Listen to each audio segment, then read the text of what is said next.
रे पापा।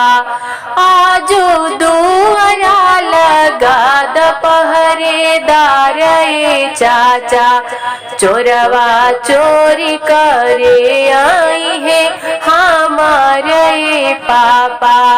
चोरवा चोरी करे आई है हमारे चाचा।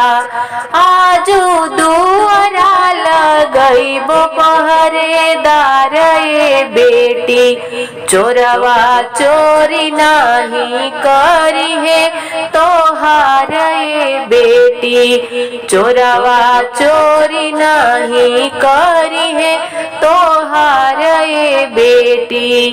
का तू सोचताड़ धई के कपार रे पापा, का तू गइल हमके जुआवा में हार